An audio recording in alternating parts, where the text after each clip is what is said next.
ಕರ್ನಾಟಕ ಕೇರಳ ಗಡಿ ಪ್ರದೇಶದ ಕೇರಳ ಆರ್ಟಿಒ ಕಚೇರಿ ಮುಂಭಾಗದಲ್ಲಿ ಅಳವಡಿಕೆಯಾಗಿದ್ದ ಸ್ಯಾನಿಟೈಸಿಂಗ್ ಪಾಯಿಂಟ್ಗೆ ವಾಹನವೊಂದು ಡಿಕ್ಕಿ ಹೊಡೆದಿದೆ. ಇದರ ಪರಿಣಾಮ ಸ್ಯಾನಿಟೈಸಿಂಗ್ ಪಾಯಿಂಟ್ ಸಂಪೂರ್ಣವಾಗಿ ಮುರಿದು ಕಾರ್ಯಾಚರಣೆಯೇ ಸ್ಥಗಿತಗೊಂಡಿದೆ.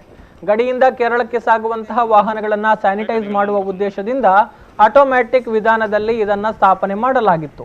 ಓವರ್ಲೋಡ್ ಅನ್ನು ಹೇರಿಕೊಂಡು ಆಗಮಿಸಿದಂತಹ ಟ್ರಕ್ ಒಂದು ಡಿಕ್ಕಿ ಹೊಡೆದು ಈ ದುರ್ಘಟನೆ ಸಂಭವಿಸಿದೆ ಅಂತ ಆರ್ಟಿಒ ಕಚೇರಿ ಅಧಿಕಾರಿ ರಂಜಿತ್ ಅವರು ಮಾಹಿತಿ ಕೊಟ್ಟಿದ್ದಾರೆ.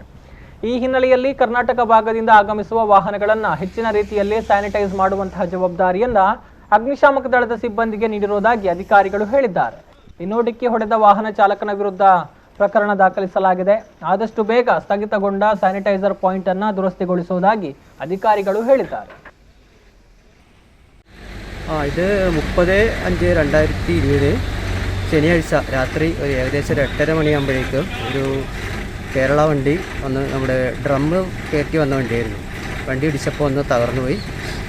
അതിൽ വാഹനത്തിൻ്റെ ആൾക്കാർ തന്നെ ഇതിൻ്റെ റീപ്രൊഡക്റ്റ് ചെയ്യുന്ന കാര്യങ്ങളെ കുറിച്ച് എല്ലാ കാര്യങ്ങളും ചെയ്യാൻ നേരിട്ടുണ്ട്. കേസ് രജിസ്റ്റർ ചെയ്തിട്ടുണ്ട്. അതിനുശേഷം നമ്മൾ